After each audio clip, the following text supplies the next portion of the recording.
Hey Dave Steinmeyer. Hey, just a quick one. I think I sent you, I forwarded to you a letter to my sister about getting my tablet back and my checkbooks. Probably more information than... Here we go.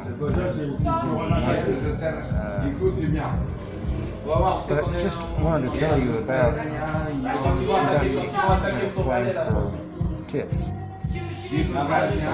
Only the last 2 days have I practiced my trombone. And when I practice my trombone, I'm always exploring the limits of my abilities. Which is, I guess, extending my register, or getting my chops back in shape to my best. They're pretty good now. Or working with the grits and grain ideas, or double and triple take. I'm in better shape than I have been in 10 years. Being homeless, I have met people I wouldn't have otherwise met.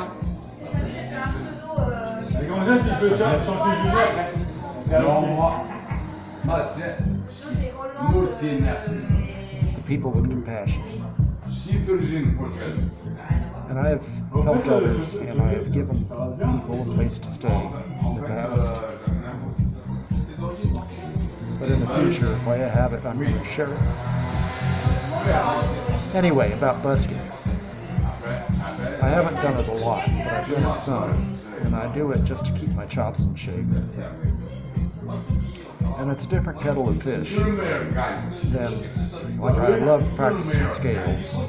I saw a YouTube video, an interview with Bob Severinsen a couple years old, the group that he was playing with. He was getting into the gypsy scale, which has got 2 1.5 steps, so it'd be like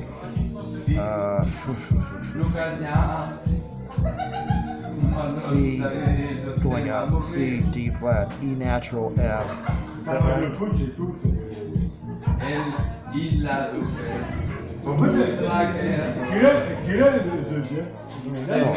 C, D, E flat, F sharp, G, A flat, B natural, C.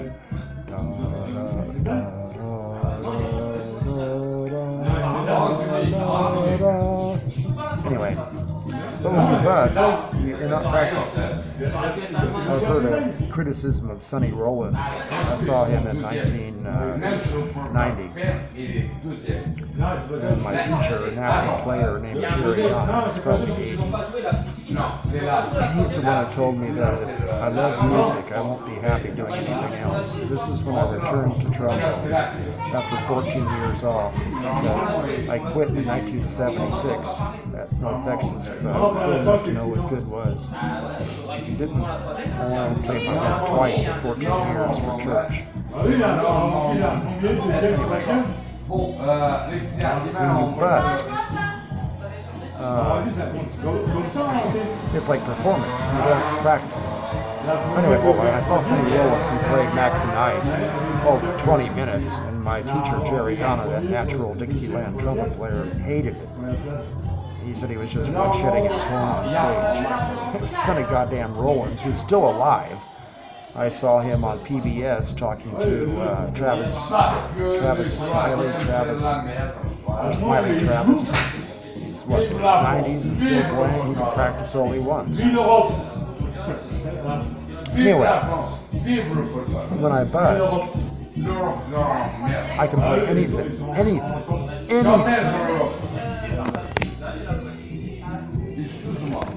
Anything people want me to play.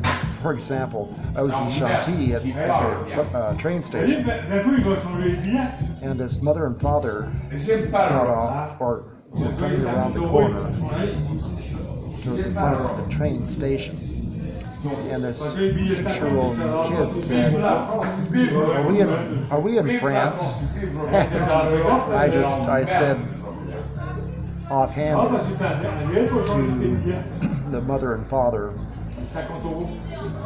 "Toto, we're not in Kansas anymore." And as they were getting into the taxi, I played Over the Rainbow perfectly. I played it in G.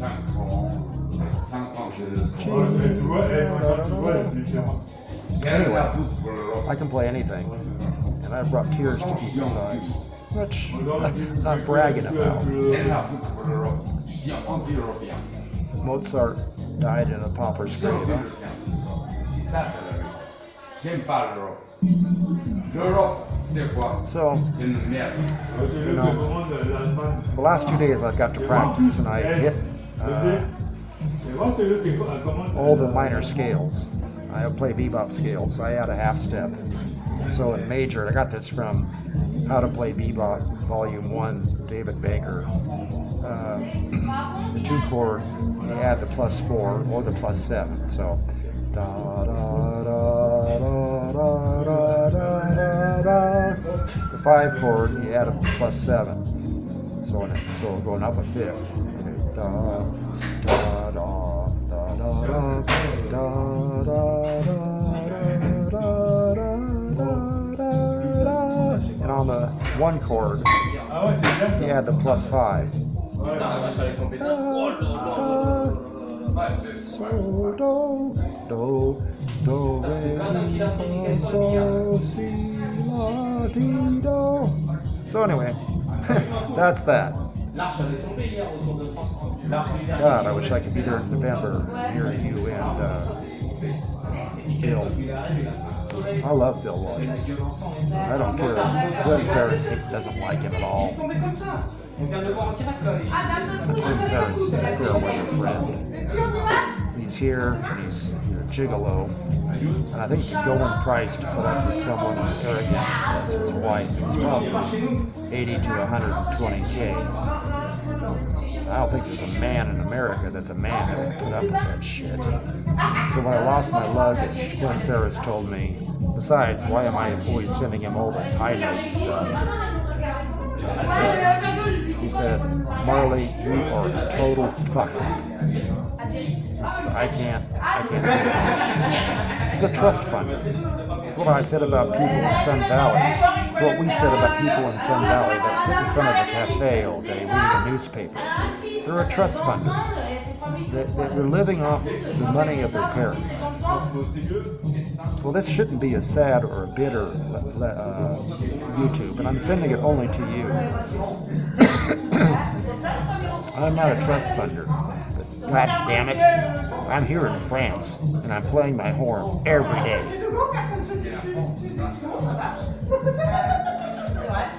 And I'm playing it well.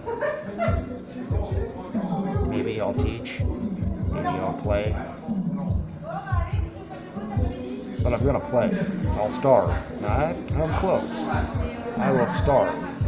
I'm sleeping under the sky. Because my car only sold for $150 instead of $1,000.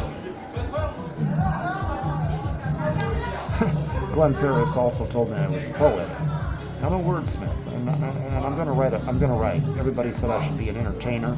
Well, did I forward to you that George Kirby, the master entertainer YouTube? I'm like Robin Williams or George Kirby. I haven't been drinking. I've been drinking 1 or 2 beers a day. My mind is like Robin Williams or Jim Carrey. It does not stop. For insomnia, I got a medication. One joke leads to another. One movie reference leads to another. One song leads to another. Someone says, well, that's a happy trail or something. I'll play happy trails to you. Well, this is enough. You've been a good friend, and I think you've never given yourself enough credit for your ability and your, well, you've never given yourself enough credit. And I prefer the humble over the best musicians are humble. And Bill Watrous, believe it or not, he's still paranoid about being the best in the world, but he's given it all away. He gave it all away in '72 when that first book with the guy you wrote Beyond. He gave it all away. And then the music of Bill Watrous. But he really, in my opinion, why he comes to Idaho, he's come 2 or 3 times. He came to Napa once because a golf guy paid $10,000 and it was free, and there was like 100 students and the rest of the audience was empty. He came to Treasure Valley Community College in Ontario, Oregon. Let's see. Oh, 100 people out of 700. I talked to him and he signed the music of Bill Watrous for me, which I lost in my luggage along with 60 pounds of music. And then he came to the high school in Weiser, Idaho. Bumfuck town I live to be near my bumfuck son. No, he's not bumfuck. Kind of is. But maybe I was when I was 12, maybe I am now. And I couldn't make that concert. I gave him a copy of I had someone give him a copy of my thesis, because he says Irby Green is the greatest trombonist ever, and the greatest jazz trombonist is Carl Fontana, who liked to play in E flat, B flat, C, and sometimes, B flat and F, and C, and sometimes E flat. Well, that's it. That's it. Well, if I make this long, it takes forever to upload, so we'll call it a day. Email me, you always have. I just count myself fortunate to be able to talk to you. And, those that have natural ability, I don't know if you did or not, it sounds to me like you were like me, you just worked hard. But even those with natural ability, like me or Bill Watrous, and I suppose Carl and Frank, if they hadn't worked on it, they wouldn't have been great. So, I've also read studies done at Juilliard. They compared people with natural talent to people that just didn't have natural talent. And after 6 years, it was whoever spent the most time in the practice room, that were the best, and that the people without natural talent can equal. Okay, this is enough. I can't talk at this thing. God, 13 minutes.